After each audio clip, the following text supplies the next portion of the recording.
Salut les machines, j'espère que vous êtes au top. Aujourd'hui, on commence ensemble un chapitre d'anapath qui est hyper important, qui va se porter sur l'oncologie, sur les tumeurs et sur les pathologies tumorales. Donc, le cours d'aujourd'hui s'intitule Les pathologies tumorales, généralité et introduction. D'abord, comme vous voyez, il y a plein de planches. J'utilise la diapo de mon prof pour les droits d'auteur. Donc là, je vais essayer de vous résumer au maximum. Je vais essayer de faire en sorte que la vidéo soit courte. Donc, on commence directement. Donc, je passe. Donc, qu'est-ce qu'on a? Je commence par une introduction. Donc, dans l'organisme, ce qui nous permet d'avoir un développement normal, c'est quoi? Ce qui nous permet d'avoir un développement normal, c'est qu'on a il y a une certaine croissance. Il y a une certaine croissance qui doit s'arrêter à un moment donné. À un moment donné, on arrête de croître. Sinon, on serait tous des géants, quoi. Donc, voilà, c'est ça. Le mécanisme qui règle ça, le mécanisme qui règle cette croissance qui a une limite, s'appelle l'homéostasie. Donc, c'est l'homéostasie qui permet ce développement normal des êtres humains et de tous les êtres, quoi. Donc, c'est quoi l'homéostasie? C'est qu'il y a une croissance d'une part, une croissance cellulaire d'une part, et d'autre part, il y a une mort cellulaire, c'est-à-dire l'apoptose. La mort cellulaire normale, c'est une mort cellulaire programmée, c'est l'apoptose. Donc, l'homéostasie, c'est elle qui fait de sorte qu'on se développe normalement et qu'on ait une croissance qui a une limite, c'est l'homéostasie, c'est-à-dire on a une croissance cellulaire d'une part, et d'autre part, on a une apoptose, on a une mort cellulaire. Si par un mécanisme ou par un autre, cette homéostasie se retrouve déficitaire, c'est-à-dire ça ne marche plus, il n'y a plus d'homéostasie, il y aura, il y aura quoi? Il y aura une augmentation de la croissance, c'est-à-dire cette balance entre la croissance cellulaire et l'apoptose, la mort cellulaire programmée, elle n'est plus respectée. Donc dans ce cas-là, il y aura une augmentation de la croissance et une diminution de cette mort naturelle est normale qui est l'apoptose. Donc là, on aura un phénomène prolifératif et c'est ça qui va nous amener à quoi? À la formation d'une tumeur, à l'avènement du phénomène tumoral. Donc, il faut savoir donc, que le phénomène tumoral, il est conditionné par le déficit de l'homéostasie. Il est conditionné par ce déficit, par ce dérèglement de l'homéostasie. Parce que quand il y a une homéostasie, on ne peut pas avoir de tumeur. Donc c'est en l'absence de cette homéostasie qui est dysrégulée, qui n'est pas régulée, qu'on aura une tumeur. Donc, c'est quoi une tumeur? On aura quoi? On aura quoi quand on dit tumeur, on entend par ça quoi? On entend par ça une excroissance, c'est-à-dire on aura une prolifération tumorale qui va être soit bénigne ou maligne. Maligne, ce qu'on appelle un cancer. Quand c'est pas malin, on dit c'est une tumeur bénigne. Autrefois, d'abord, il faut savoir, je vais vous faire un peu d'histoire. Autrefois, on désignait autrefois par tumeur, par un manque de connaissances. Donc, on désignait autrefois par tumeur tout ce qui est augmentation de volume, tout ce qui va causer une augmentation de volume, on disait que c'est une tumeur. Avant, donc, tout ce qui est par exemple collection liquidienne, hypertrophie cellulaire, tout ça, il est considéré comme une tumeur. Auparavant, par exemple, je vais vous donner un exemple, le goitre, il est considéré comme une tumeur. Maintenant, le goitre, c'est une prolifération cellulaire anormale, mais ce n'est pas une tumeur. Donc, les tumeurs, c'est quand qu'on va dire que c'est une tumeur, c'est quand la caractéristique d'augmentation et de cette caractéristique euh, d'augmentation et cette caractéristique de croître, c'est quand elles ont une autonomie biologique. Par exemple, au niveau du goitre, elles n'ont pas une autonomie biologique. Mais là, on parle de tumeur quand il y a la notion d'autonomie biologique. Voilà, quand il y a l'autonomie biologique, on va parler de tumeur. C'est-à-dire, c'est quoi l'autonomie biologique? C'est-à-dire, ces tumeurs-là vont générer leurs propres signaux, leur propre signal d'alarme, et elles ont la capacité de résister au signal suppresseur. Les tumeurs, elles vont générer deux caractéristiques. D'abord, elles ont leur propre signal. Elles n'ont pas besoin que la cellule leur dit une cellule va leur dire, elles n'attendent pas que la cellule leur ordonne de faire ça ou ça ou ça.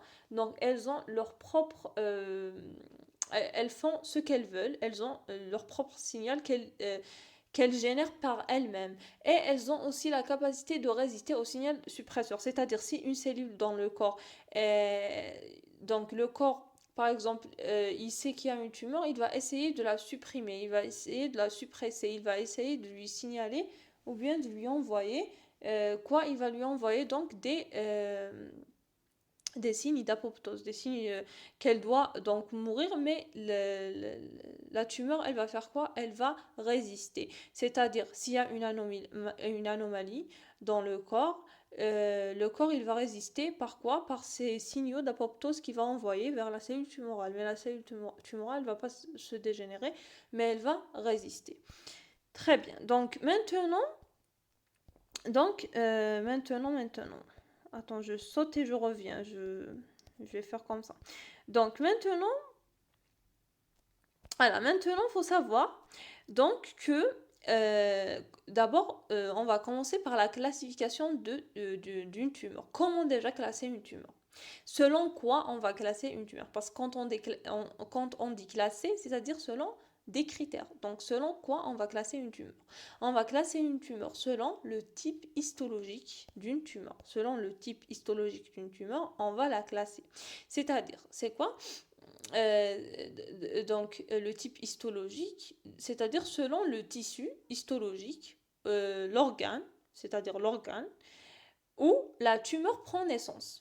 D'abord, on va faire cette classification. Il faut savoir d'abord, entre parenthèses, que les tumeurs ne sont pas classées selon leur étiologie. Elles ne sont pas classées selon leur cause. Elles sont plutôt classées, par exemple, ici, on va faire la classification selon le type histologique, c'est-à-dire selon l'organe où elles prennent naissance. Je vais vous donner des exemples. Par exemple, on a l'exemple des tumeurs épithéliales. Les tumeurs épithéliales prennent naissance au niveau de l'épithélium. Elles vont prendre naissance au niveau de l'épithélium. Voilà, comme j'ai dit, les tumeurs épithéliales, elles vont prendre naissance à partir des cellules épithéliales, du revêtement glandulaire des cellules épithéliales. Les cellules épithéliales, elles ont ce revêtement glandulaire sous forme de glandes, etc. On a aussi ce qu'on appelle les tumeurs mésenchymateuses. Mésenchymateuses, c'est-à-dire elles prennent naissance à partir du tissu mésenchymateux. Le tissu mésenchymateux, c'est un tissu de soutien. C'est pas, par exemple, les tissus, les musculaires, les, les osseuses, les cartilagineuses. Là, toutes ces tumeurs osseuses, cartilagineuses, musculaires, on va dire qu'on va les classer dans les tumeurs mésenchymateuses. On a aussi un autre type, le type lymphomateux, les tumeurs lymphomateuses, à partir des organes lymphoïdes, lymphomateux, lymphoïdes. Peut-être dans un thymus, dans un ganglion, dans une moelle osseuse. Voilà. On a aussi des tumeurs spéciales, par exemple les tumeurs embryonnaires, les tumeurs qu'on appelle plastémateuses, placenta plastémateuse, elles sont embryonnaires. Et on a aussi celles qu'on dénomine comme tumeurs spéciales. Parmi elles, on a donc les embryonnaires et les nerveuses. C'est-à-dire quoi? Normalement, les nerveuses, elles font partie déjà des tumeurs mésenchymateuses, mais elles sont un peu spéciales. C'est pourquoi on va les classer dans les tumeurs spéciales. Puis, on a donc un autre exemple, et dernier exemple que je vais vous donner dans les types histologiques des tumeurs, c'est les tumeurs mélanocytaires. C'est-à-dire, c'est au niveau de la peau. Par exemple, on a un mélanome, les nimbus, etc. Donc, le mélanome, c'est une tumeur maligne au niveau du derme. Très bien. Donc, pour résumer tout ce que j'ai dit, je vous ai dit que pour classer une tumeur, on va la classer selon le tissu, selon l'organe où elle prend naissance. Puis, elle va avoir une nature soit bénigne, soit maligne. Soit bénigne, soit maligne. Voilà, donc je vais vous donner donc là, on a dit donc en classe les tumeurs sont tissus, organes où elles prennent naissance. Donc parmi, je vais vous donner quelques exemples. Quand on dit par exemple le carcinome épi, épidermoïde, épithéliodermoïde, c'est-à-dire c'est un carcinome épithéliodermoïde. C'est une tumeur maligne parce que c'est carcinome. On va faire après les suffixes et les racines au niveau des cellules épithéliales. C'est-à-dire, il prend naissance. Déjà, je veux juste que vous compreniez. Déjà, quand je vais dire l'exemple, je vais vous demander de l'écrire sur une feuille. Avec un crayon ou un stylo, vous écrivez carcinome épithéliodermoïde. Dans ce cas-là, donc on aura quoi? On aura une tumeur maligne parce qu'il y a carcinome au niveau des cellules épithéliales. Donc elles prennent naissance histologiquement, comme on a dit selon les classifications, on va les classer parmi les tumeurs épithéliales. Très bien. Je vous donne un deuxième exemple. Écrivez avec moi. Adénocarcinome.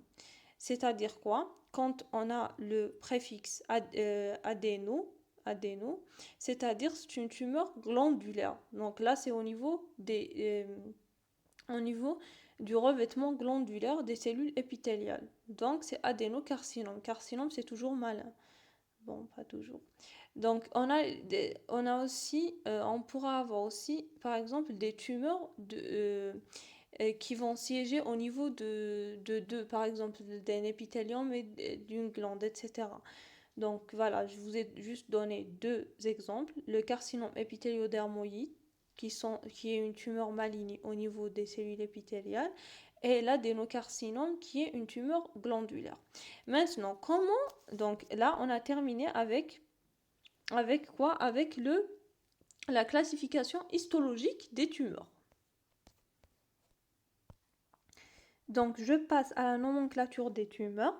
Donc, comment je vais nommer une tumeur? J'ai une nomenclature qui est comme ça. On a une racine plus un suffixe. C'est toujours comme ça.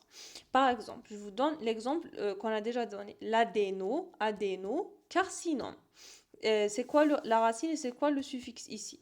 On a adéno. Adéno, c'est la racine. C'est la racine. C'est-à-dire, pourquoi adéno, c'est la racine? Parce que la racine, elle va nous renseigner sur la nature, sur le siège de la tumeur, où elle siège.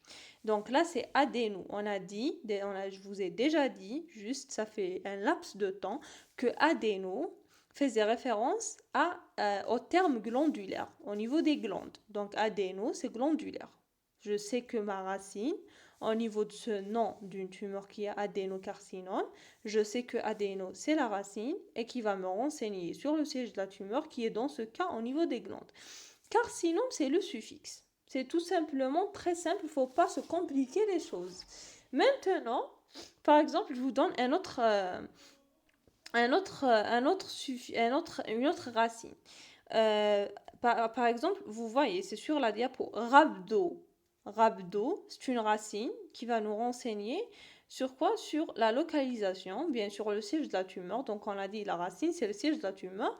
C'est au niveau là, c'est le muscle strié. Ça va me renseigner sur un siège musculaire strié.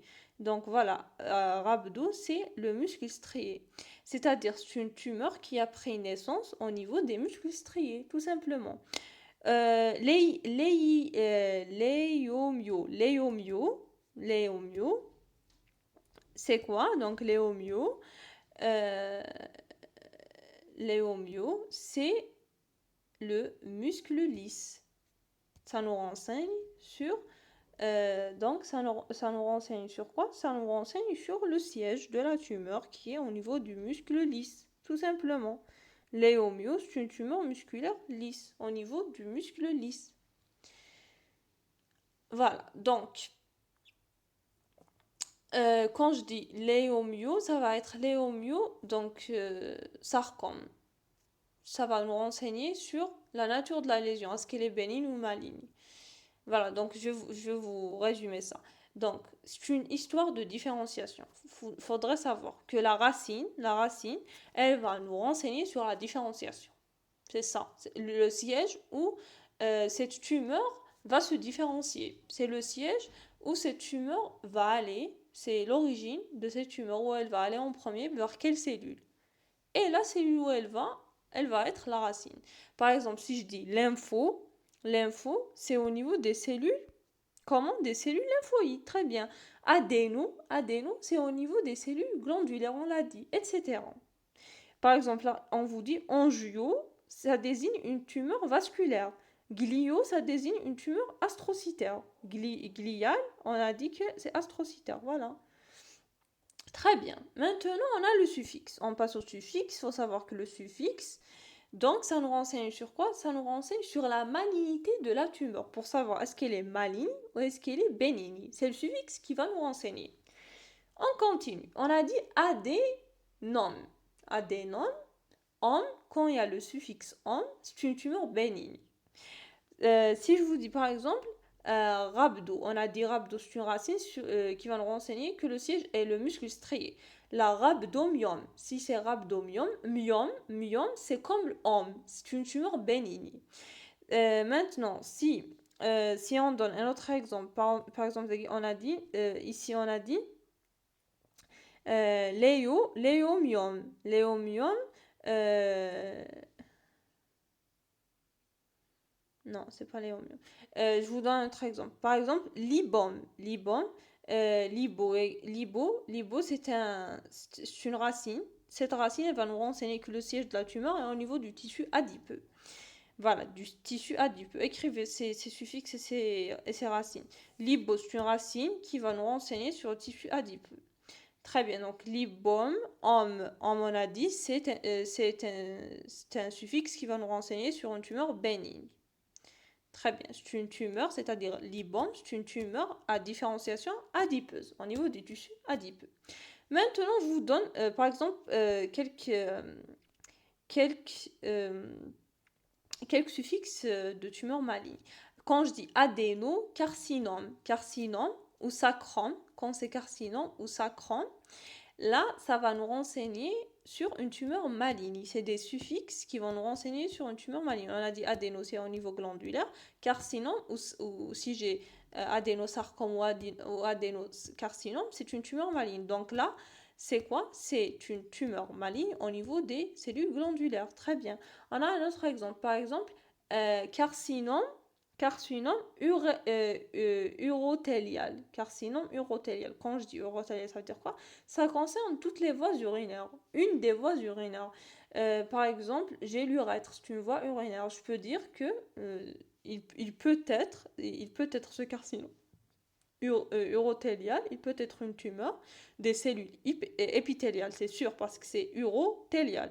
Donc c'est une tumeur des cellules épithéliales qui tapissent par exemple l'urètre. Là, on ne nous a pas indiqué urothélial, mais uro, ça peut être dans toutes les voies urinaires. Donc là, je dirais par exemple une tumeur des cellules épithéliales qui tapissent l'urètre, qui est maligne, parce que c'est carcinome. Carcinome qui est le suffixe. Voilà, urothélial carcinome. Donc c'est malin. Donc on a dit carcinome. Faut aussi faire cette différence. Carcinome, c'est pour les cellules épithéliales. On met carcinome quand c'est les cellules épithéliales. Et on met sarcose ou bien sarcome pour les tumeurs mésenchymateuses. Faut faire cette différence. Exemple, quand je dis léomyo, on a déjà dit léomyo, c'est quoi léomyo? C'est au niveau du muscle lisse. Léomyosarcome, ou bien liposarcome, ou bien par exemple aussi chondrosarcome, ou bien sacrum, c'est la même chose, sarcome. Donc chondro, c'est quoi? C'est au niveau du cartilage. Myosarcome, c'est au niveau du muscle. Myo, c'est au niveau du muscle. Voilà. Donc tout ça, c'est les tumeurs mésenchymateuses. Pourquoi? Parce que c'est au niveau de la musculeuse. On a déjà dit que quand c'est mésenchymateux, ça peut être soit au niveau musculaire, osseux ou bien cartilagineux. Donc tout ce qui va vous orienter vers soit le muscle, soit soit le muscle, soit l'os, soit le cartilage, vous allez dire c'est sarcome. C'est C'est le suffixe qu'on utilise, tout simplement. C'est pas sourcil, hein, je vous le dis, c'est pas sourcil. Là, maintenant, on passe donc aussi à un autre suffixe qui va nous généraliser voilà, toutes ces généralités. Il va nous généraliser, ça va nous donner comme des règles. Donc, pour le suffixe blaston, quand vous trouvez blaston, ça nous renseigne sur des tumeurs embryonnaires. Exemple, neuroblastome. Neuroblastome, c'est-à-dire quoi? C'est une tumeur à différenciation nerveuse embryonnaire. C'est-à-dire, il n'y a plus de reliquat. Si j'ai une tumeur au niveau du reliquat nerveux, c'est-à-dire les trois reliquats, et il n'y aura plus de reliquat au niveau embryonnaire.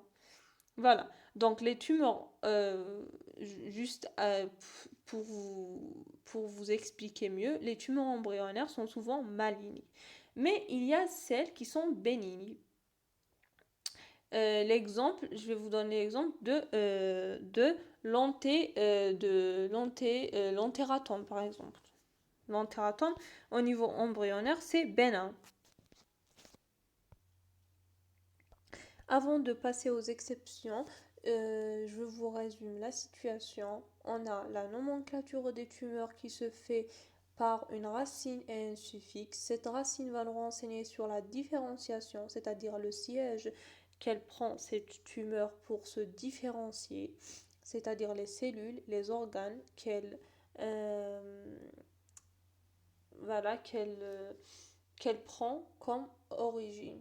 Et le suffixe, il va nous informer sur la malignité de la tumeur, est-ce qu'elle est bénigne ou est-ce qu'elle est maligne. Je vous ai donné pas mal d'exemples. Par exemple, sur les racines, je vous ai donné l'exemple d'adéno. Adéno, c'est-à-dire glandulaire. Je vous ai donné l'exemple de rhabdo. Rhabdo, c'est-à-dire au niveau du muscle strié. Léomyo. Léomyo, c'est-à-dire c'est au niveau du muscle lisse.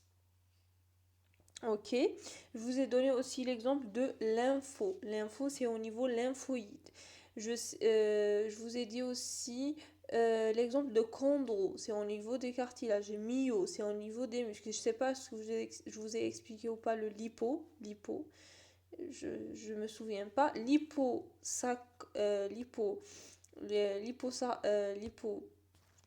Liposarcome, c'est quoi le liposarcome?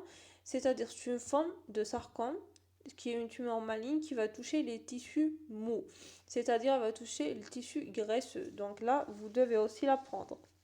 L'hypo, ça touche les tissus mous, les tissus graisseux. Voilà, donc là on a terminé avec les racines que je vous ai données. Maintenant, pour les suffixes, on a om et myome, généralement c'est bénin. On a carcinome, c'est malin et c'est pour les cellules épithéliales. Sarcome,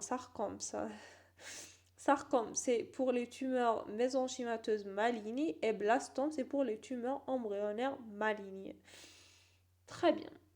Donc maintenant, il y a des exceptions, c'est-à-dire c'est pas une règle générale qui s'applique pour tous, c'est une règle générale mais avec des exceptions. Dans le derme par exemple, le mélanome, ça se termine par un homme, mais c'est une tumeur qui est hautement maligne, qui est extrêmement maligne et agressive. Elle prend naissance à partir des mélanocytes qui produisent de la mélanine qui est responsable de la couleur de la peau. Et cette tumeur, elle est agressive et maligne, même si elle se termine par homme, tout simplement. Maintenant, voilà. Donc voilà, donc c'est ça. Maintenant, il faut savoir que l'OMS, l'Organisation mondiale de la santé, elle a fait une référence, une classification des tumeurs par organe et par groupe tumoraux. Je vous donne juste un exemple. Là, il y a ce tableau si vous voulez le capturer. Sinon, donc on a donc un seul exemple qui est au niveau, bon, pas un seul peut-être. On a au niveau du côlon, donc, on a des tumeurs épithéliales et des tumeurs mésenchymateuses. Les tumeurs mésenchymateuses ont été sous-groupées ou bien ont été subdivisées par l'OMS en tumeurs mésenchymateuses nerveuses, tumeurs mésenchymateuses vasculaires et tumeurs mésenchymateuses musculaires. Voilà. Donc, ça, juste pour vous dire qu'il y a cette classification. Maintenant, chaque type tumoral, chaque type donc histologique, chaque type histologique, il dépend de la cellule. Donc, chaque type tumoral, il dépend de la cellule où elle a pris naissance. Voilà, donc voilà, chaque type de tumeur, elle va dépendre de la cellule où elle a pris naissance. C'est juste ça que je veux que vous sachiez. Voilà. Je vous donne un autre exemple. On a aussi le MPNST, c'est en anglais, MPNST. C'est M pour malin, P pour périphérique, N pour nerf, S, je me souviens pas, et T pour tumeur. L'essentiel, il faut savoir que, c'est-à-dire, ça prend la tumeur, là, elle prend naissance à partir des filets nerveux en fonction de la cellule. Donc, on dénomine. Juste pour que vous sachiez que c'est en fonction de la cellule, qui est nerveuse dans ce cas, qu'on a dénominé une tumeur maligne des gaines nerveuses. Des gaines nerveuses, pourquoi? Parce qu'elle a pris naissance au niveau des cellules nerveuses. Voilà. Maintenant, donc, je vous ai dit, donc,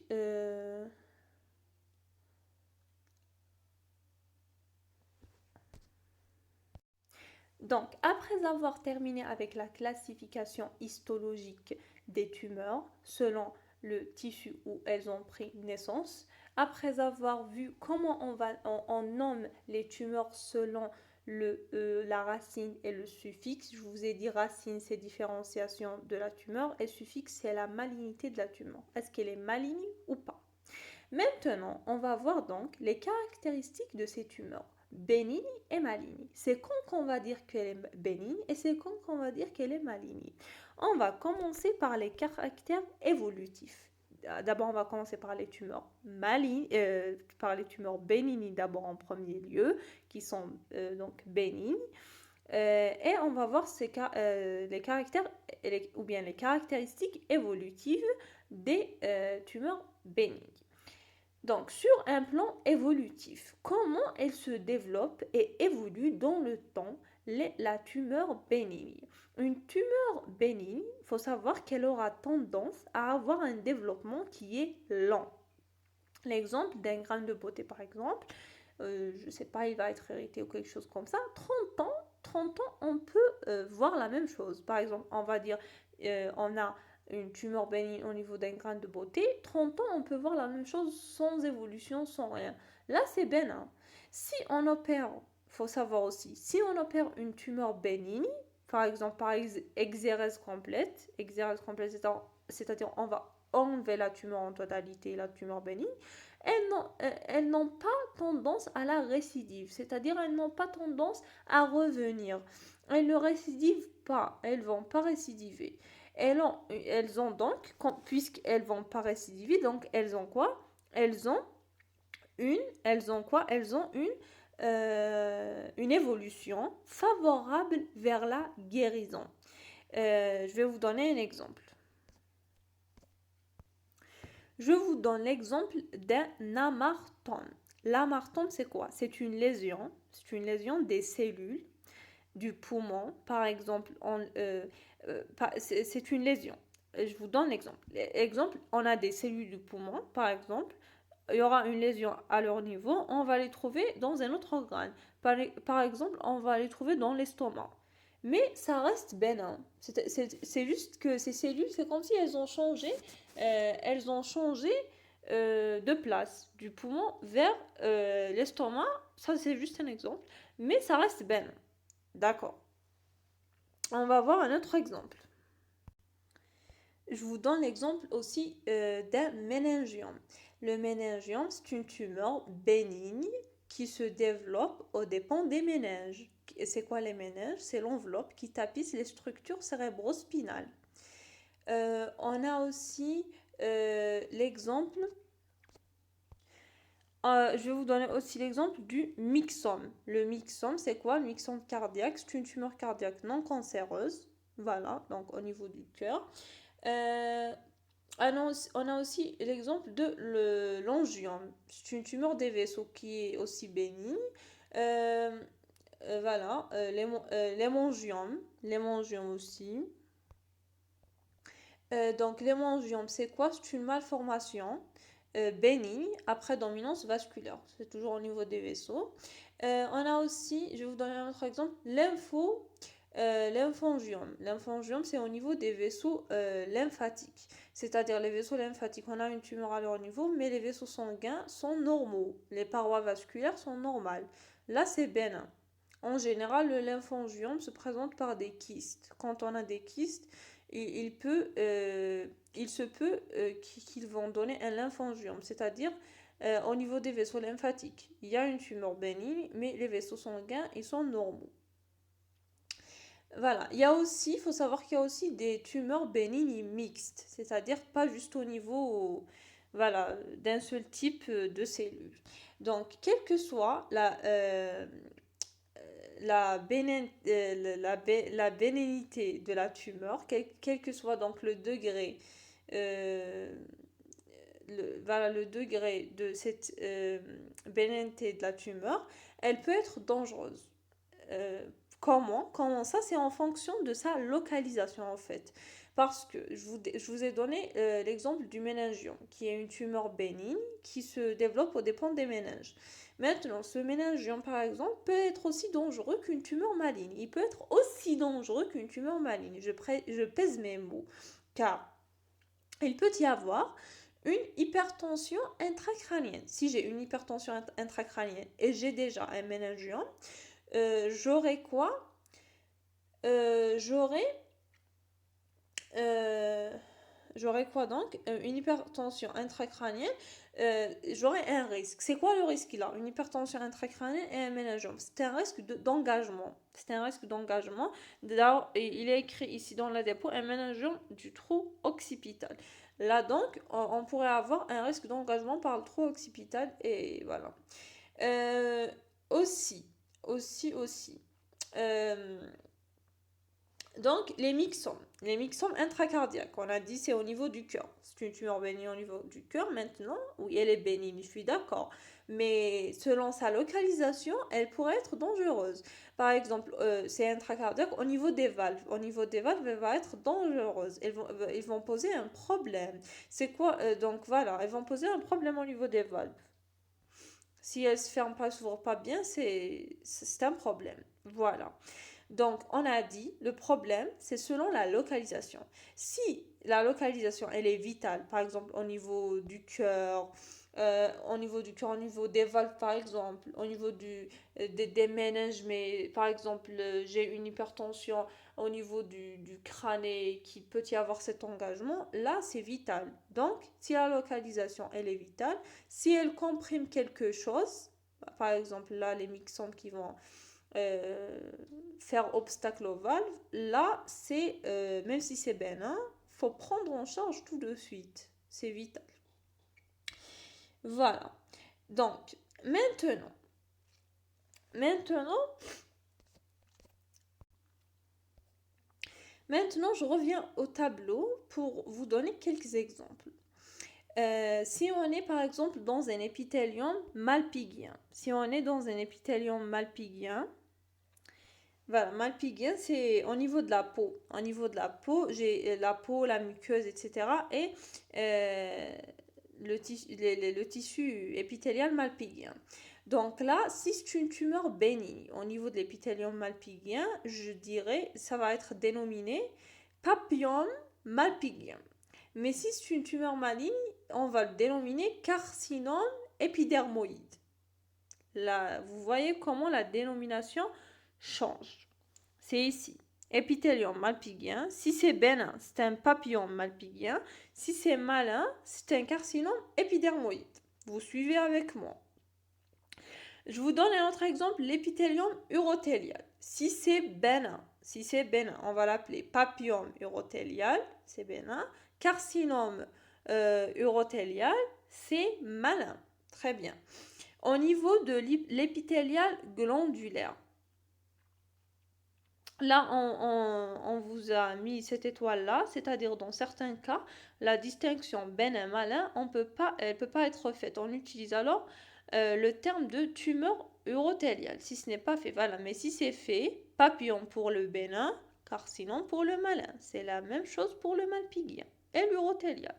L'épithélium glandulaire, la tumeur bénigne, on va l'appeler adénome. Mais la tumeur maligne, on va l'appeler adénocarcinome. On a déjà dit on pour le bénin dans tous les cas, sauf exception.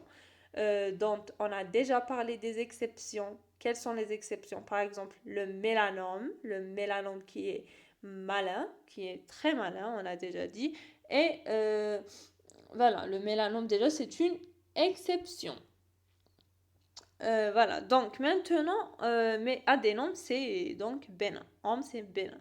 Adénocarcinome, puisque c'est carcinome, donc on va dire c'est malin. Voilà. Donc on a dit au niveau de l'épithélium glandulaire, c'est au niveau des glandes, et plus précisément, c'est au niveau de la lamina propria que ces cellules tumorales vont naître. Donc tout ce tableau-là, vous pouvez vous amuser à le lire. Il y a tous les exemples que j'ai déjà donnés, voilà. Donc, dans ce tableau-là, je vais vous le zoomer, dans ce tableau-là, donc, il faudrait savoir que, ce que vous devriez retenir, c'est que la dénomination, elle se fait selon l'architecture des glandes. L'exemple, si elles sont tubuleuses, etc., je vais le nommer comme ça. Quand ça dégénère, on parle d'adéno, donc de carcinome, etc. Donc, cette dénomination, on a dit, c'est selon l'architecture des glandes. Voilà, donc là, je parle de l'épithélium glandulaire. On est toujours au niveau de l'épithélium glandulaire. Et donc, comment elle se fait la dénomination au niveau de l'épithélium glandulaire? Selon le type des glandes. Par exemple, si elles sont tubuleuses, on va dire elles sont tubuleuses. Quand ça va dégénérer, c'est bon, elles sont dégénérées, on parle d'adénocarcinome colique. Adénocarcinome colique. Par exemple, là, c'est un exemple. Donc, qu'est-ce qu'on a encore?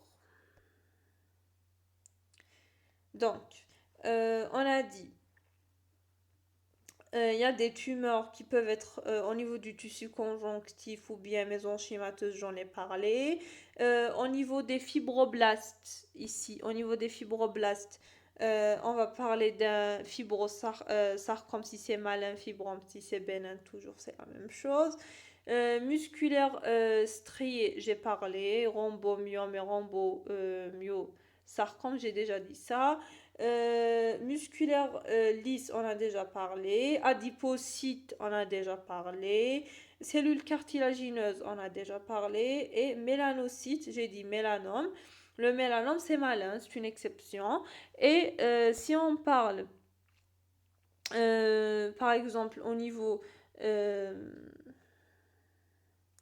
si je dis, je vais vous donner aussi cette remarque. Si je dis, par exemple, voilà, si je dis par exemple, au niveau, si je dis par exemple mésothélium, ça veut rien dire seul. Je dois dire mésothélium, soit bénigne, mésothélium bénigne, ou bien mésothélium maligne. Faut préciser. Voilà, faut préciser, tout simplement. Voilà. Je vous ai dit au début du cours que les tumeurs nerveuses étaient spéciales. Je vais vous donner juste un indice. Quand on dit par exemple méningiome, ça passe par des grades, grade 1, 2, 3, etc.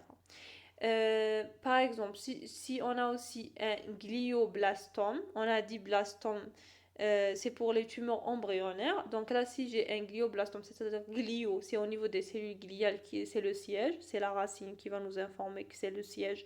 Donc c'est les cellules gliales, c'est une tumeur nerveuse maligne. Je vous donne juste cet exemple. Glioblastome, c'est une tumeur nerveuse maligne. Si je vais parler, je ne sais pas ce qu'il est cité là. Est-ce qu'il est cité dans ce tableau? L'essentiel. retenez-le comme ça, bien écrivez-le. Donc, c'est quoi la forme bénigne du glioblastome? On a dit glioblastome, c'est une tumeur nerveuse maligne au niveau des cellules gliales. La forme bénigne, c'est l'astrocytome. C'est l'astrocytome au niveau des astrocytes qui vont après évoluer vers les cellules gliales, l'essentiel. Astrocytome, c'est bénin. L'astrocytome, il va passer par des grades. L'astrocytome, il va passer par grade 1, 2, 3, 4. Et en général, c'est le grade 4. C'est l'astrocytome 4, du grade 4, qu'on appelle le glioblastome. Voilà, donc les tumeurs nerveuses, on a dit qu'elles sont spéciales parce qu'en général, elles ont des grades d'évolution. Là, c'est juste entre parenthèses et j'aimerais bien que vous reteniez que c'est l'astrocytome qui est la forme bénigne de la tumeur nerveuse au niveau des cellules gliales qui va nous donner le glioblastome qui est la forme maligne de la tumeur nerveuse au niveau des cellules gliales. Voilà. Donc, maintenant, j'aimerais bien vous parler d'une autre notion.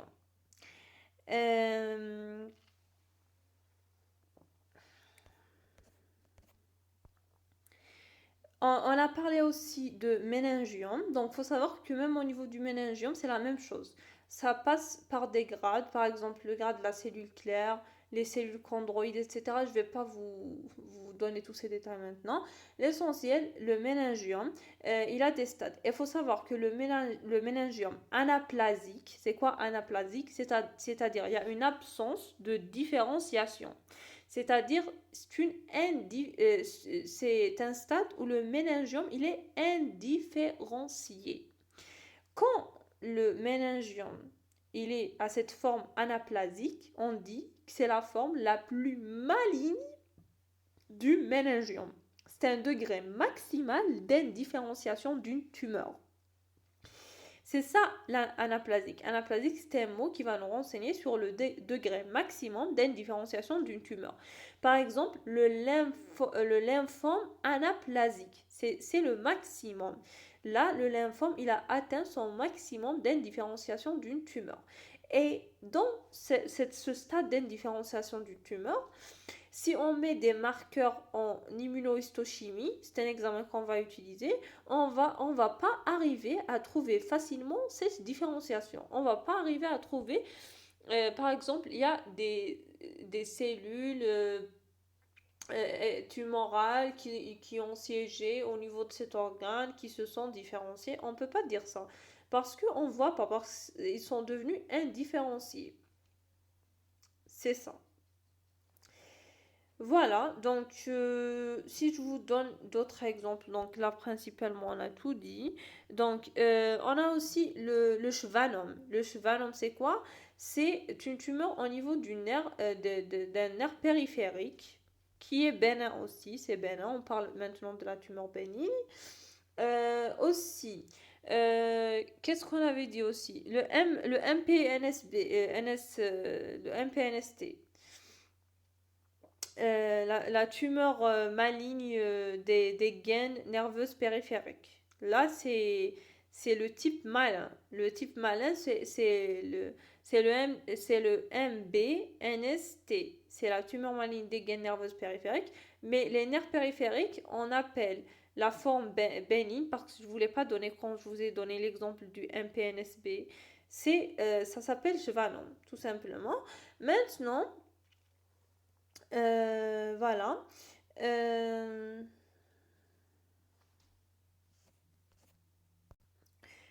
Pour finir avec les exemples que je vous ai donnés, je vais finir avec les tératomes.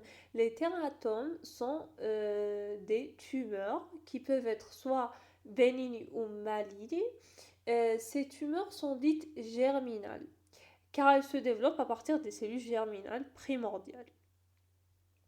Donc c'est des cellules qui sont à l'origine des gamètes, spermatozoïdes chez l'homme et ovules chez la femme. Donc le tératome, donc c'est quoi? Ça va être donc cette tumeur, elle va être comment? C'est un complexe. C'est une tumeur qui est pluricellulaire. C'est Donc ces tumeurs, déjà, elles peuvent être ubiquitaires, mais donc elles se voient généralement au niveau de l'ovaire, du médiastin et tout. Donc c'est quoi? C'est des lésions kystiques pluricellulaires, c'est-à-dire du sébum, de l'os, des dents, de l'intestin, des épithéliums malpighiens, des épithéliums respiratoires, etc. C'est pluricellulaire, il y aura des tumeurs un peu partout là. Et donc on parle de tératome mature et de tératome immature. Donc immature, c'est quand il est indifférencié, c'est-à-dire indifférencié, il est malin. Quand le tératome il est mature, il peut être bénin. Ça, c'est juste pour vous dire que la tumeur peut être pluricellulaire. Donc maintenant, qu'est-ce qu'on avait dit? Là, on est en train de parler du caractère évolutif des tumeurs bénignes. Il faut savoir que leur croissance est lente, que le volume et le poids peut être important, qu'elles ne récidivent pas à la chirurgie, donc elles peuvent guérir, elles ne métastasent jamais et qu'elles peuvent être donc une cause de complications, surtout si la localisation, comme le méningiome au niveau du thorax occipital avec une pression, elle peut donc causer la mort, et aussi au niveau intracardiaque, si c'est au niveau des valves, le myxome peut causer la mort. Très bien, maintenant on va passer au caractère macroscopique d'une tumeur bénigne. Il faut savoir donc macroscopiquement, comment cette lésion va être. Donc, elle va être déjà bien limitée, c'est-à-dire bien circonscrite. On aura un plan de clivage, c'est-à-dire c'est quoi un plan de clivage, pardon, quand vous opérez le patient, donc elles sortent toutes seules. Ces tumeurs bénignes, elles sortent toutes seules. Pourquoi? Car elles sont encapsulées. C'est une forme de barrière. Cette capsule, elles sont à l'intérieur d'une capsule. Donc cette capsule, c'est une forme de barrière pour qu'il n'y ait pas de métastase. Donc elle peut être soit petite, soit volumineuse, mais ça reste bénin. Macroscopiquement, cette encapsulation, elle va expliquer la facilité de l'exérèse chez le sujet, c'est-à-dire la facilité de faire sortir toutes ces tumeurs. Voilà, vous voyez ici que c'est encapsulé dans ces photos. Je vais revenir après sur les photos. Donc, les caractères histologiques. Donc, il faut savoir que la tumeur bénigne, elle est homogène. Les tumeurs bénignes ont tendance à reproduire le tissu histologique de l'organe où elles ont pris naissance, c'est-à-dire elles reprennent le tissu histologique directement de l'organe où elles ont pris naissance.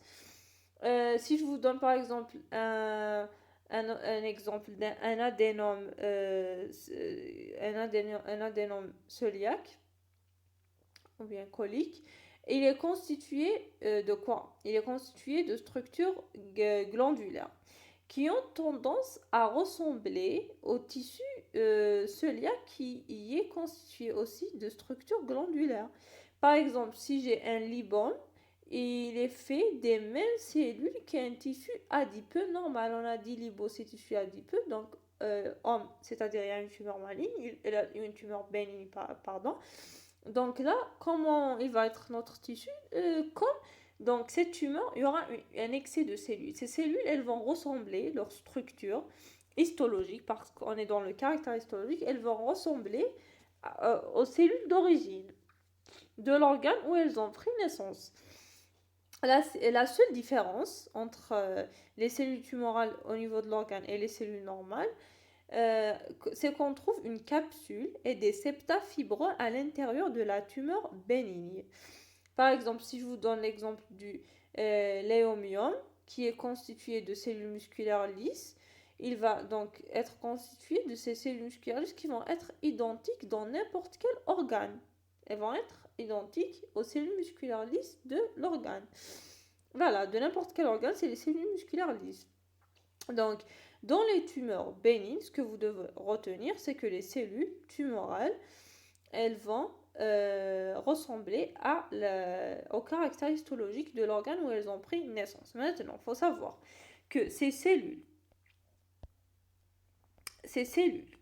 tumorales bénignes, à fort grossissement, quand on va les étudier en anapathe, elles ne présentent pas d'atypie cytonucléaire. C'est quoi l'atypie cytonucléaire?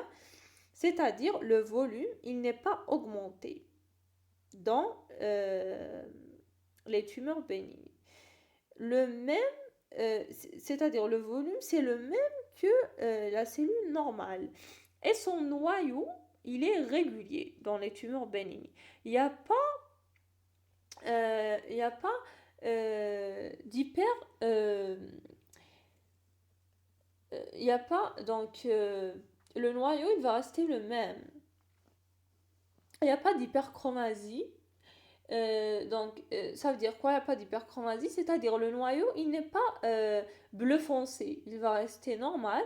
Il est normal, c'est-à-dire il n'y a pas d'atypie. Donc, il n'y a pas cette atypie-là cytonucléaire.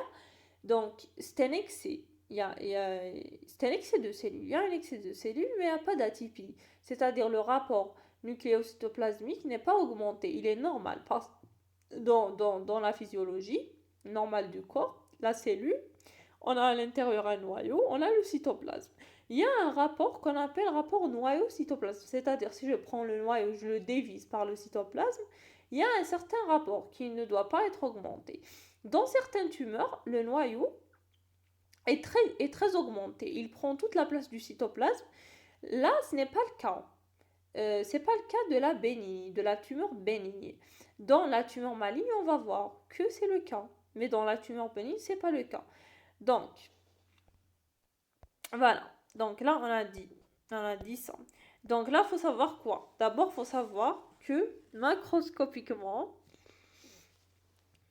voilà. Donc là, j'ai oublié de dire que au niveau macroscopique, la cellule tumorale bénigne, elle aura tendance à refouler les organes de voisinage. Elle va les refouler. Je vous donne un exemple. Au niveau de l'utérus, l'orium, c'est-à-dire c'est la tumeur au niveau de l'utérus. Il aura tendance à comprimer, mais pas à infiltrer l'utérus. C'est ça. Donc, toutes les tumeurs bénignes, elles vont comprimer, mais elles ne vont pas infiltrer. C'est le contraire des tumeurs malignes. Voilà. Donc, elles sont, on a dit, donc, elles sont fibromateuses, localement invasives. C'est-à-dire, elles vont envoyer les muscles. C'est vrai qu'on a dit que les tumeurs bénignes, donc, elles sont encapsulées, qu'elles ont tendance à refouler, mais pas à infiltrer. Mais il faut savoir que ces tumeurs bénignes, ils peuvent dégénérer. On parle d'un continuum lésionnel. Quand on a ce continuum lésionnel, c'est malin. Elle va devenir une tumeur maligne. Le continuum lésionnel, il est malin. Je vais vous donner l'exemple de l'adénome bénin. On a dit que la forme maligne, c'est quoi? C'est le carcinome. Voilà, par exemple, si j'ai au niveau cœliaque, j'ai un adénome bénin, on aura un carcinome cœliaque. L'anapathologiste, qu'est-ce qu'il va faire? Il va faire des prélèvements, des tests de réservation, de résurrection. Il va faire des tests de résurrection cœliaque. Donc, il va prendre des endroits au niveau voilà, de l'organe, de ce qui est collecté. De cette biopsie, il va prendre des prélèvements, des endroits, par exemple un endroit A, un endroit B, et il va voir. Maintenant, il peut trouver le A, il a une lésion adénomateuse, c'est-à-dire normale, bénigne, et à l'endroit B, il va trouver la lésion de dysplasie, c'est-à-dire c'est malin. Donc, comment vous pouvez expliquer ça? Je vous répète. J'ai l'exemple d'un adénome qui est bénin. C'est quoi le malin de l'adénome? C'est le carcinome. Par exemple, au niveau cœliaque. L'anapathologiste, il va faire des résurrections cœliaques. Il va prélever, il va examiner des endroits. Par exemple, à l'endroit A, il va trouver une lésion adénomateuse. C'est un adénome, c'est normal. Au niveau de l'endroit B, il va trouver une dysplasie, c'est-à-dire il y a une tumeur maligne. Comment on peut expliquer ça?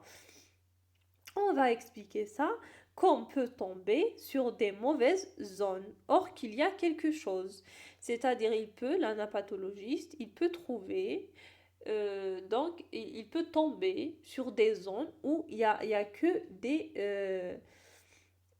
il y a que, il y a que des tumeurs bénignes, voilà, des adénomes par exemple, mais en vrai, c'est juste qu'il n'est pas tombé sur une zone où il y a une dysplasie, où il y a par exemple un carcinome.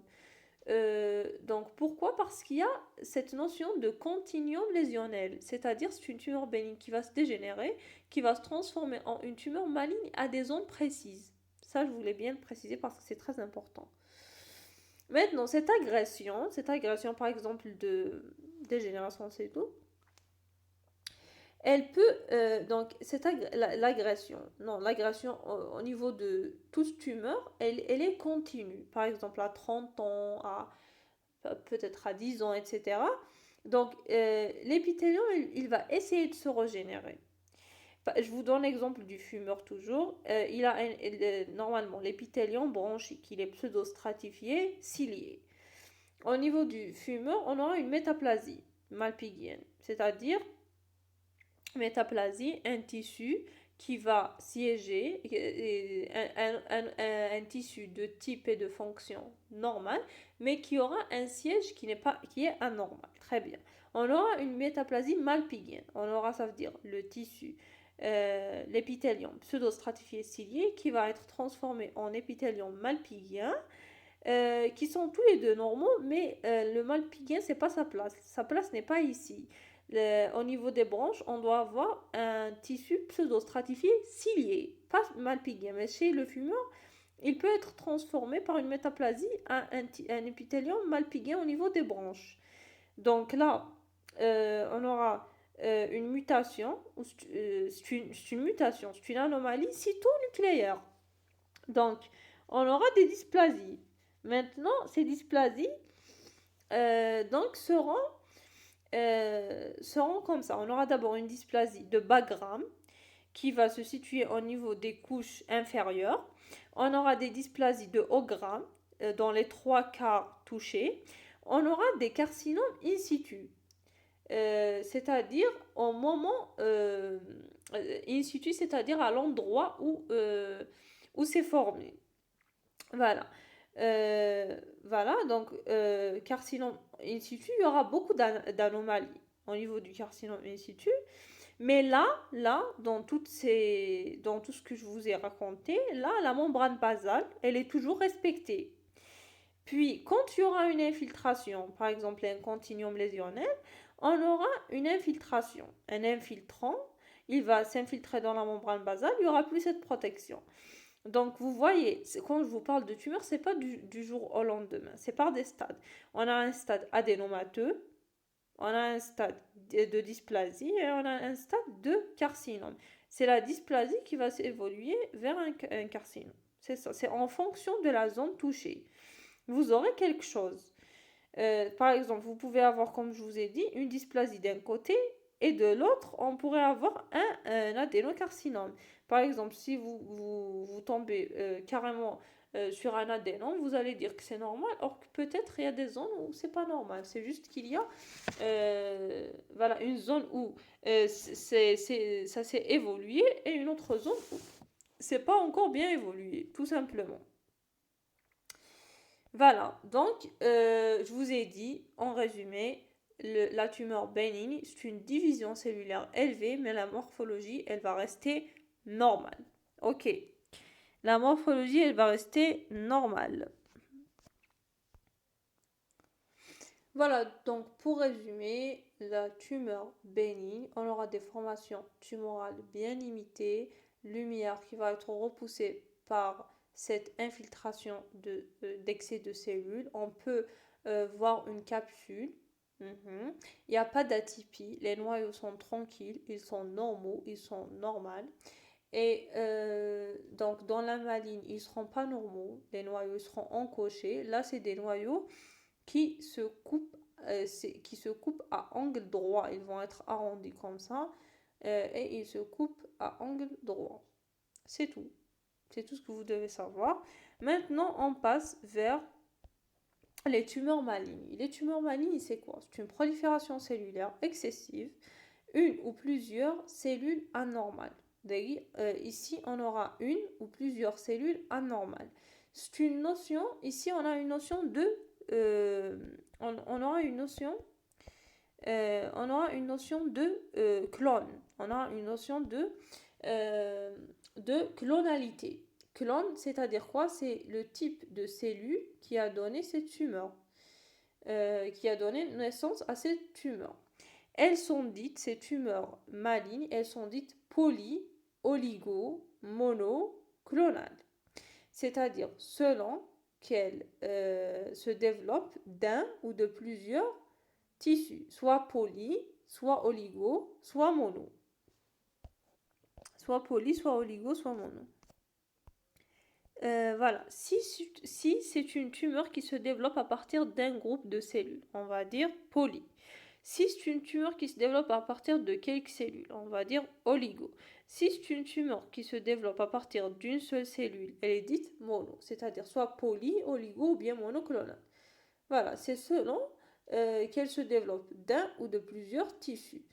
On peut avoir des tumeurs pluritissulaires, plusieurs tissus. Donc, ici, il y a la notion d'anomalie, il y a la notion de différenciation. Voilà, il y a la notion d'anomalie et il y a la notion de différenciation dans les tumeurs malignes. Une tumeur maligne, elle aura tendance à être soit, vous devez bien suivre avec moi, soit elle doit être soit bien différenciée, soit différenciée moyennement, soit indifférenciée ou bien on parle d'anaplasie. La caractéristique de la différenciation, elle va se définir comment? Elle va se définir comme la tendance de ressembler ou non à l'organe d'où elle a pris naissance.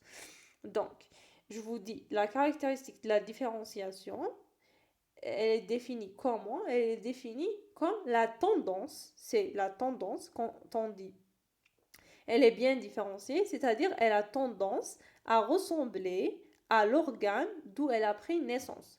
Quand je dis elle est différenciée moyennement, c'est-à-dire elle a tendance à la moyenne, pas vraiment bien, mais elle a quand même tendance à ressembler à l'organe où elle prend naissance.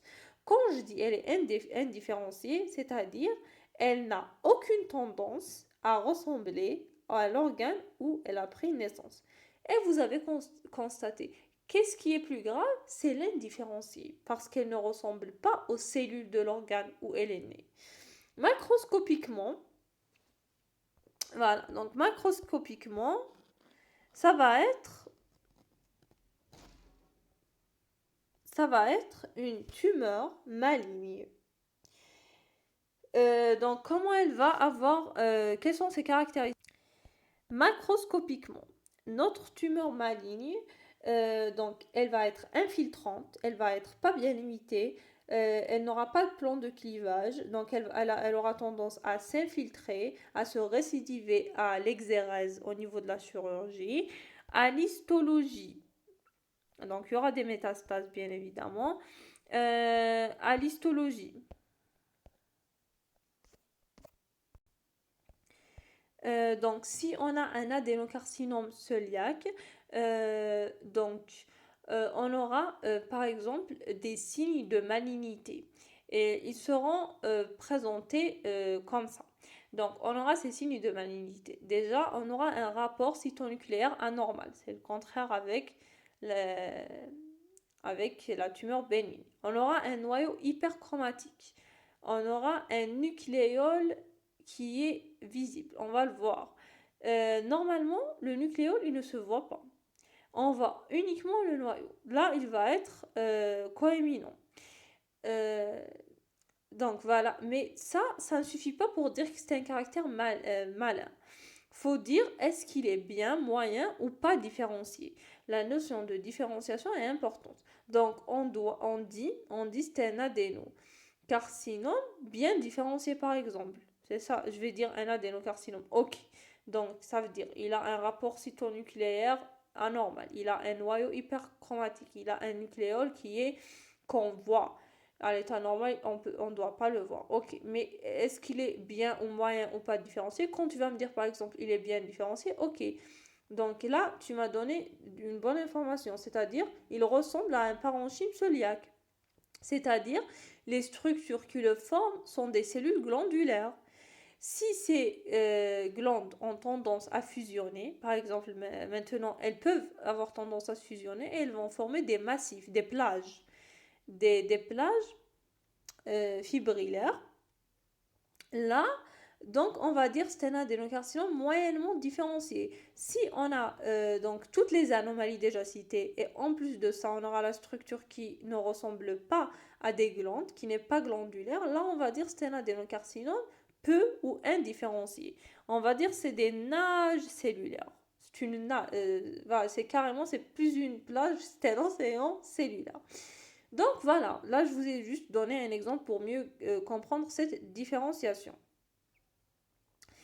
Voilà.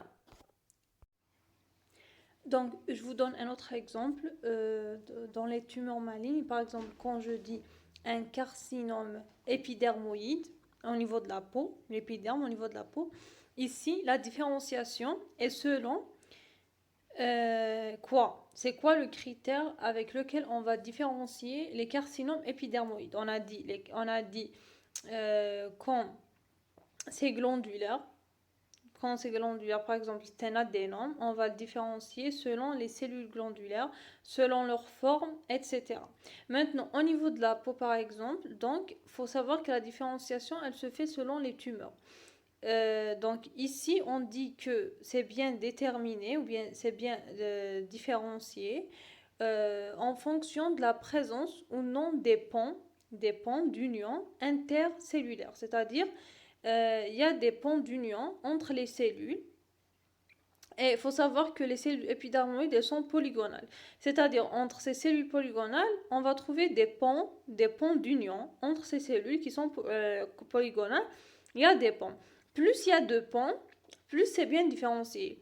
C'est ça le critère de différenciation dans les cellules, dans le carcinome épidermoïde. C'est la présence ou non de ponts qui relient les cellules polygonales de l'épidermoïde. Donc, voilà, si c'est indifférencié, on va voir, je vous ai dit, c'est des plages cellulaires toujours. Maintenant, en immunohistochimie, on peut donc dire est-ce que c'est bien différencié, c'est moyennement différencié ou bien c'est indifférencié. C'est ça l'intérêt de l'immunohistochimie. Il faut savoir aussi que le carcinome épidermoïde, on le classe aussi en deux, soit kératinisant, soit non kératinisant. La kératinisation, c'est quoi? C'est la propriété des cellules épidermoïdes, c'est-à-dire quand notre carcinome il est kératinisant, c'est-à-dire il suit la différenciation, c'est-à-dire il a tendance à ressembler au tissu d'origine, qui est dans ce cas les cellules de la peau. Donc là, la kératinisation, elle va suivre la différenciation. Donc, si la tumeur elle ne va pas produire de la kératine, c'est-à-dire elle est non kératinisante, on va dire qu'elle est indifférenciée. Voilà. Donc, c'est toujours selon la tendance à ressembler ou pas au tissu d'origine. Il faudrait vraiment que vous reteniez ça. Voilà.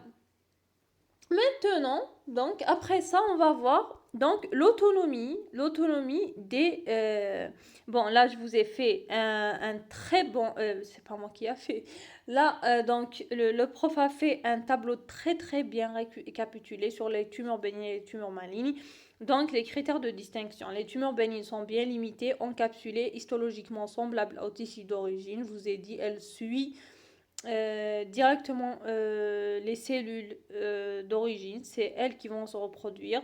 Donc c'est juste une surestimation, une surproduction de cellules, mais de même fonction, de même nature. C'est des cellules régulières, la croissance elle est lente, le refoulement sans destruction des tissus voisins, pas de récidive locale après exérèse complète, c'est-à-dire ça ne revient pas.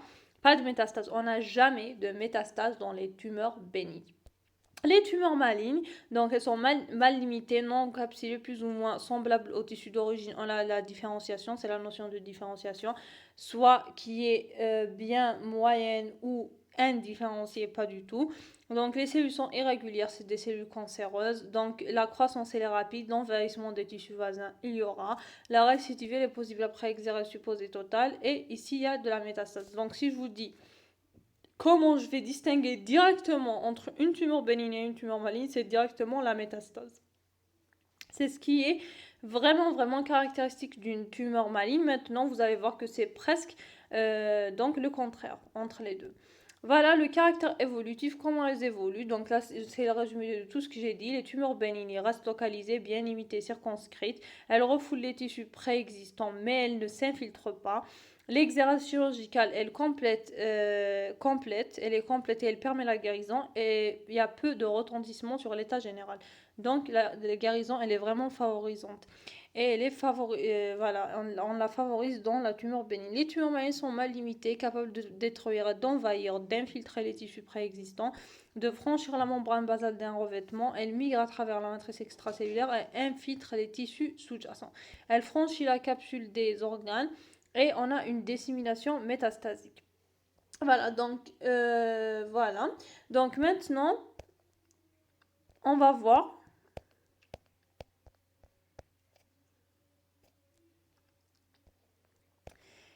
Donc déjà, on va voir ensemble l'autonomie des tumeurs. Donc, il faut savoir donc, que la tumeur maligne, elle va se construire et elle aura une autonomie biologique. On entend quoi par ça? C'est-à-dire, la tumeur maligne, elle va se construire par elle-même un stroma, ce qu'on appelle le stroma tumoral. C'est un tissu de soutien qui est normal. En vrai, le stroma, c'est un tissu normal de soutien. Normalement, il est physiologique. Mais là, le problème, c'est qu'il est uniquement pour la tumeur. Il y aura une néo-angiogenèse, c'est-à-dire une formation, une genèse des vaisseaux sanguins. La tumeur aura ses propres vaisseaux sanguins émis par des signaux de la cellule tumorale. La cellule tumorale, elle va donner des signes à elle-même. Elle va donc se construire un stroma, des vaisseaux, tout ce dont elle a besoin pour progresser et évoluer. C'est des facteurs angiogéniques, voilà, elle aura des facteurs angiogéniques, là c'est ces signaux-là, de la cellule tumorale, c'est des facteurs angiogéniques, elle va produire carrément son entourage et elle aura tendance à consommer beaucoup d'énergie, alors qu'elle prolifère. Donc, on va penser logiquement. Donc, vous avez tous remarqué que les personnes qui ont le cancer, en général, elles ont tendance à maigrir. Alors que la tumeur, elle a tendance à croître, à grandir. Ce qui est paradoxal en vrai. En logique, je me dis, si le patient il est en perte de poids, la tumeur devrait régresser. Mais là, elle est tellement autonome, c'est-à-dire elle ne suit pas le corps, c'est-à-dire elle s'est faite un environnement à elle-même, c'est que le corps et elle n'évoluent pas de la même manière. Au contraire, puisqu'elle elle a favorisé son évolution par cette autonomie biologique, donc elle ne suit pas le corps. C'est pourquoi, même si le patient il va maigrir, la tumeur elle va grandir.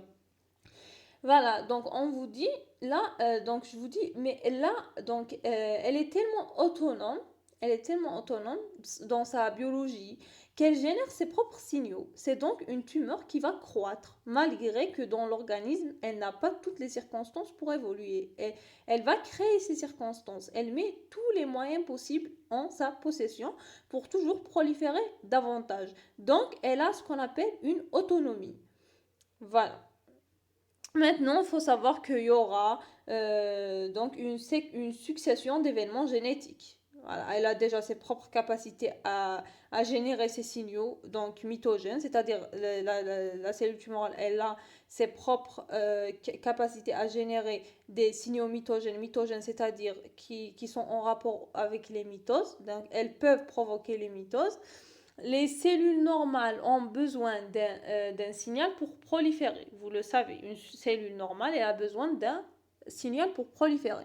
Mais la cellule tumorale, elle génère ses propres signaux pour proliférer. Elle n'attend donc aucun signal d'aucune cellule. Elle a tendance aussi à résister aux autres signaux externes. C'est-à-dire, quand je vous dis elle résiste aux autres signaux externes des autres cellules de l'organisme, c'est-à-dire elle a tendance à proliférer d'une manière illimitée. Donc, elle devient une cellule immortelle. D'ailleurs, les cellules tumorales, vous savez, elles ne répondent pas à l'apoptose, elles ne répondent pas à la mort cellulaire programmée, elles ne répondent pas aux signaux de l'organisme qui lui dit de s'arrêter, de mourir et de s'apoptoser. Il ne répond pas à ça. Elle va émettre des signaux pour les tissus adjacents qui sont à côté d'elle. Donc ensuite des signaux d'angiogenèse pour former et fabriquer d'autres propres vaisseaux au niveau d'autres tissus, etc. Et c'est ça la métastase. Voilà, c'est ça ce que je vous ai dit. Maintenant, donc maintenant,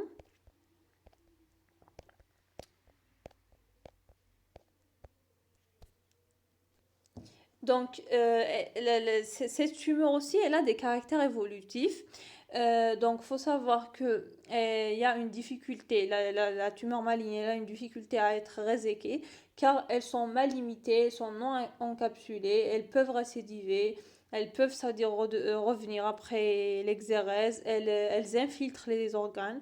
C'est pas comme les tumeurs bénignes où on a dit que juste elles poussent les organes, mais là, elles infiltrent carrément. Ça peut évoluer vers la mort. Là, donc, vous avez une image de métastase tumorale qui, comme vous le voyez, elle commence à détruire carrément les vertèbres. Vous le voyez à droite. Voilà, donc il y a aussi une métastase cérébrale. Voilà, donc, euh, en microscopie, on a dit, en microscopie, elles ont tendance à ressembler, elles ont tendance à ne plus ressembler à ne plus ressembler au tissu d'origine. Et on a dit aussi histologiquement, à l'histologie, à l'histologie, aussi ces tumeurs, elles vont être indifférenciées. C'est-à-dire, indifférenciées, c'est vraiment un autre type histologique au sein d'un même organe. Donc, elles peuvent montrer donc une différence dans leur évolution, pronostic et réponse au traitement. Voilà, donc elles vont évaluer d'une façon vraiment indifférenciée, ce qui est très difficile à identifier, même à l'immunohistochimie. Voilà. Je vous donne juste donc cette remarque parce que vous pouvez la trouver au niveau des QCM. Quand on dit un lymphome B, c'est-à-dire au niveau des LB, on aura un Hodgkinien et un non-Hodgkinien.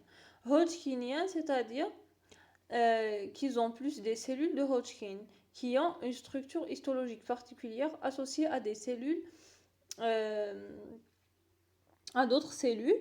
C'est une morphologie particulière dans certains lymphomes. On l'appelle un aspect hodgkinien. Il faut savoir que ce type de lymphome B à Hodgkin non Hodgkinien, c'est juste au niveau du LB qui a ces deux types. Le lymphome T, il n'y a pas ça. Ok. Voilà, si je vous donne par exemple un exemple, léomyome, on a dit c'est léomyome, c'est-à-dire c'est au niveau, ça va. Donc, le siège de cette tumeur, c'est les cellules musculaires lisses. On a dit homme, c'est-à-dire c'est bénin. Donc là, ça va être bien limité. Mais si on va dire léomyosarcome, on a dit que sarcome, c'est une tumeur maligne. Donc, léomyo, c'est toujours au niveau des cellules musculaires lisses. Là, donc, il va être infiltrant, mal limité, hypervascularisé. Et le traitement ici, c'est une. Alors, on va carrément faire l'exérèse. C'est ça, on retire les annexes et tout. Voilà, donc quand on dit in situ, c'est-à-dire dans son milieu naturel. Dans son milieu naturel, in situ. Voilà, donc plus c'est diagnostiqué rapidement, plus c'est mieux, bien évidemment. Donc maintenant, on va voir donc les limites de la distinction entre le bénin et le malin. On a un continuum entre une tumeur bénigne et maligne. On a dit quand une tumeur bénigne, elle va avoir ce continuum, elle va dégénérer. Elle peut donc devenir une tumeur maligne. Très bien. Voilà, on aura une tumeur qui va se dégénérer avec des continuums de tumeurs bénignes. Ces continuums de tumeurs bénignes qui vont être aussi très agressifs. On a donc aussi cette notion d'agressivité. Voilà donc cette notion d'agressivité. Donc la notion d'agressivité, donc elle peut avoir une agressivité locale, c'est-à-dire donc juste au niveau de son origine. Soit elle peut avoir une malignité locale, donc elle va être, c'est le caractère malin. Et on a d'autres cas, comme le phéochromocytome. C'est quoi le phéochromocytome? C'est au niveau surrénal, c'est une tumeur maligne au niveau surrénal, mais qui ne se métastase pas. Elle ne va pas avoir ce caractère métastasique. Quand c'est local, c'est l'agressivité locale. On vous dit le caractère histologique bénin contrastant avec une infiltration des tissus avoisinants et une tendance à la récidive en raison des difficultés de l'exérèse. Donc là, on aura une récidive. Les tumeurs à malignité locale, c'est une tumeur dont les caractères histologiques et macroscopiques sont malins. C'est pas comme l'agressivité locale. Agressivité locale, histologiquement bénin. Malignité locale, c'est macroscopiquement et histologiquement malin, mais l'agressivité, elle est locale. Il n'y aura pas de métastase. Très bien. Donc maintenant, on va passer, donc la nomenclature, ça y est. Donc maintenant, on va passer à l'évolution, donc à l'évolution du pronostic des cancers. Donc, l'évolution, déjà on a le stade, après le grade. On va parler d'abord des stades. Au niveau de ces stades, on parle de 3 critères, ce qu'on appelle, donc on parle de 3 critères, ce qu'on appelle TNM. Le T, c'est en relation avec la taille de la tumeur. C'est selon la taille de la tumeur. Le T, ça dépend. Quand c'est un organe plein, on parle selon la taille de la tumeur. Quand c'est un organe creux, c'est selon l'infiltration de la tunique. Ok. Après, le N, c'est pour le nombre de nodules métastasiques. Et le M, c'est la métastase à distance. Donc, vous voyez que la métastase, c'est un critère qui va nous orienter vraiment vers le stade de la tumeur. Ok. Donc, je vous donne un exemple. Je vous donne l'exemple, par exemple, au niveau du côlon, au niveau de l'estomac, au niveau du côlon, par exemple. Il y a la présence de 4 couches. On a la T1, la T2, la T3 et la T4. Si le stade il est au niveau T1, T2, on va pas faire de chimiothérapie. Si il est au niveau T3, T4, on va faire une chimiothérapie. Ça veut dire quoi? La couche T1, c'est-à-dire la tumeur, elle est infiltrée jusqu'à la musculaire, jusqu'à la muqueuse. De la muqueuse musculaire jusqu'à la sous-muqueuse. Voilà, c'est jusqu'à la sous-muqueuse au niveau de T1. Au niveau de T2, c'est-à-dire, c'est quoi T? On a dit, c'est dans un organe creux comme le côlon, on parle de T selon l'infiltration de la tunique. Donc là, je vous ai dit, il y a 4 tuniques à infiltrer. Il y a 4 tuniques à passer. Là, on vous dit, si la tumeur, elle a infiltré la T1, c'est-à-dire de la musculaire muqueuse jusqu'à la sous-muqueuse, on ne va pas faire de chimiothérapie. Si c'est au niveau de T2, c'est-à-dire T2, c'est quoi T2? T, on a dit, c'est selon la taille de la tumeur. Si c'est un organe plat, et si c'est un organe creux, on parle d'infiltration de la tunique. Là, T, c'est pour la tunique qui est là infiltrée. On parle d'infiltration ici. C'est le TNM. Là, on parle d'infiltration. Si, donc, de la sous-muqueuse, si elle s'infiltre jusqu'à la musculeuse, on parle d'un stade T2. Là, pas de chimiothérapie. Si c'est à un stade T3, donc là, c'est quoi T3? C'est-à-dire de la musculeuse jusqu'à la sous-séreuse, au niveau du tissu adipeux. Là, il faut une chimiothérapie. Et si c'est un niveau de T4, c'est-à-dire de la sous-séreuse jusqu'à la séreuse, c'est-à-dire elle peut même sortir carrément du côlon, surtout si on a des adénomes métastasiques au niveau de ces stades T3, T4, là, faut faire une chimiothérapie. Voilà. Je suis... voilà, j'aime bien cet exemple que j'ai donné. Estomac, côlon. Le côlon, c'est un organe creux, donc on aura des infiltrations. Selon les couches T1, T2, T3, T4, T1, c'est-à-dire c'est arrivé jusqu'à la sous-muqueuse, T2 jusqu'à la musculeuse, T3 jusqu'au tissu adipeux, la sous-sérose, et T4 jusqu'à la sérose, ça peut même sortir du côlon. On parle de chimiothérapie au niveau de T3, T4, surtout s'il y a des adénomes métastasiques. Très bien. Maintenant, il faut savoir que vous pouvez trouver, par exemple, TNM. On a dit TNM, on l'a expliqué. Le T, c'est selon la taille de la tumeur, si c'est un organe plein. Si c'est un organe creux, on parle d'infiltration de la tunique. Le 1, c'est le nombre de métastases. Le M, c'est la métastase à distance. Le TNM, vous pouvez trouver un C, par exemple, un C avant. Un C avant. C, TNM. C'est-à-dire quoi? C'est-à-dire que c'est le clinicien, C, c'est le clinicien qui a fait ce TNM, qui a fait cette évaluation de ces trois critères pour donner le grade ou bien le stade de la tumeur.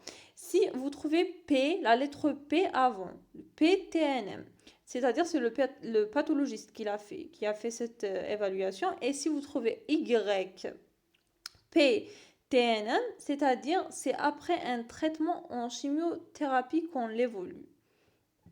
Voilà, c'est-à-dire on va évoluer le résidu tumoral. Quand c'est le résidu tumoral, après chimiothérapie qu'on va évoluer, on parle de YPTN. C'est tout, c'est très simple. Voilà, donc là on a parlé du stade. Ok. Maintenant,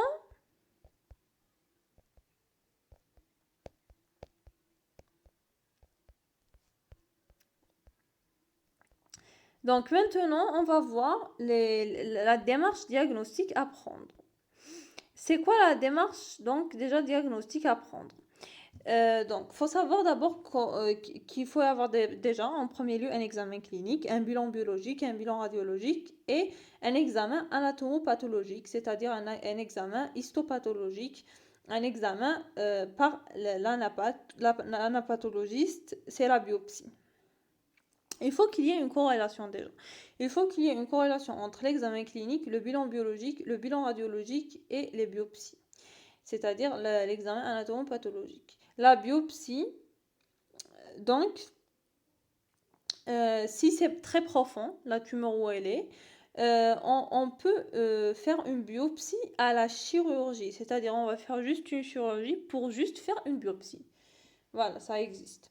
Voilà. L'exemple, je vais vous donner les nodules péritonéaux. Au niveau du périton, c'est très profond, on ne peut pas atteindre, donc on va faire une chirurgie pour faire cette biopsie. Donc maintenant, il y a, on a parlé grade, stade, c'est bon. Maintenant, il faut savoir quels sont les marqueurs et comment les utiliser en immunohistochimie. L'immunohistochimie, c'est quoi? Donc, il faut savoir c'est quoi déjà. Je vais vous donner, bon, juste brièvement. L'immunohistochimie, donc c'est quoi le mécanisme de l'immunohistochimie? Donc, c'est un examen, il faut savoir que c'est un examen qui va se focaliser sur les antigènes de surface. C'est-à-dire, on a les cellules. Faut savoir que toutes les cellules, et même les cellules tumorales, ont une identité génétique. Cette identité génétique, elle est assurée par les antigènes de surface. C'est d'ailleurs sur ces antigènes de surface que l'immunohistochimie va se baser. Donc, on a des antigènes de surface soit à l'intérieur du noyau, soit sur la membrane nucléaire, soit à la membrane cytoplasmique, à la surface de la membrane cytoplasmique, soit à la membrane intracytoplasmique. Vous avez compris. Donc, on a les antigènes de surface se présentent au niveau de 4 lieux.